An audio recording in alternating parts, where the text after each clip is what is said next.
జీవన్ రెడ్డి నడిచిన బాటలో మరికొందరు నడవడానికి సిద్ధంగా అయి ఉన్నారు.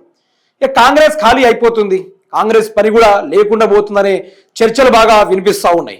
ఇప్పుడు జీవన్ రెడ్డి గారు ఏదైతే కేసీఆర్ గారు సభ పెట్టారో ఆ కేసీఆర్ సభ ఎఫెక్ట్ తోటి తెలంగాణ రాష్ట్రంలో ఉన్న కాంగ్రెస్ పార్టీ గుండెల్లో రైళ్లు పెరుగుతున్న విషయాన్ని కూడా మనం గమనించాం. ఇప్పుడు ఇక్కడ కేసీఆర్ బయటకు వచ్చి మీటింగ్ పెడతాడో అని వాళ్ళు భయపడి కాళేశ్వరం దగ్గర మీటింగ్ పెట్టినప్పుడే అర్థమైపోయింది వాళ్ళకి ఏ విధంగా పరిస్థితి చేంజ్ అయిందో, వాళ్ళ కథ ఎక్కడ దాకా పోయిందో అదంతా చూసింది. ఇప్పుడు కేసీఆర్ సభ ఎఫెక్ట్ జీవన్ రెడ్డి బాటలో మరికొందరు ఎమ్మెల్యేలు రెడీ ఉన్నారట. విషమించిన కాంగ్రెస్ పరిస్థితి బీఆర్ఎస్ లోకి చేరడానికి ఆసక్తి చూపుతున్న కాంగ్రెస్ నేతలు అండ్ ఎమ్మెల్యేలు జీవన్ రెడ్డికి సముచిత స్థానం ఇవ్వడంతో బీఆర్ఎస్ లోకి వెళ్లేందుకు క్యూ కడుతున్న వైనం.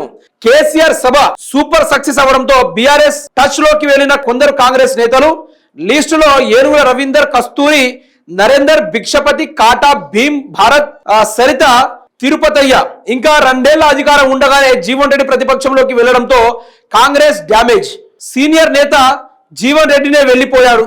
మనమెంత అనుకుంటున్న అసంతృప్తి నేతలు, జంపింగ్ ఎమ్మెల్యే నియోజకవర్గాల అసంతృప్తి ఉన్న కాంగ్రెస్ నేతల కార్యకర్తలు చూస్తా ఉన్నాం.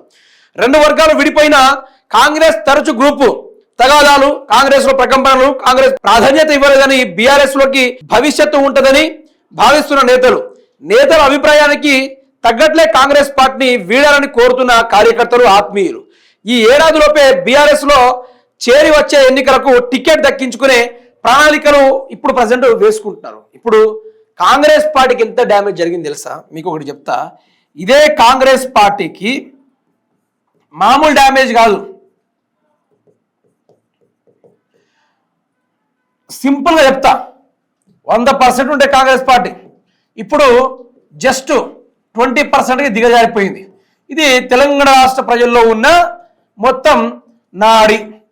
ఇందులోనూ ప్రధానంగా కొనసాగుతున్న సీనియర్ లీడర్స్ ఈ సీనియర్ లీడర్స్ అందరూ ఏం చేసిర్రు?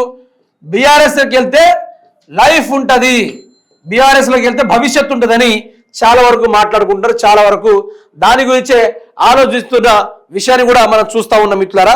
అయితే తెలంగాణ రాష్ట్రంలో మీరు ఒకటి గమనించారో లేదో, జీవన్ రెడ్డి గారు ఇంకో 2 ఏళ్ళు ఉందనగా ఆయన ముందస్తుగానే వెళ్ళిపోయిండు. దాంతో కాంగ్రెస్ పార్టీలో ఉన్న వాళ్ళు ఇక ఆయనే వెళ్ళిపోయిర్రు, మనం ఉండే లెక్కనే అనుకుంటూ వాళ్ళ విధంగా మాట్లాడుకొని వెళ్ళిపోతున్న విషయాలు కూడా మనం చూస్తూ ఉన్నాం.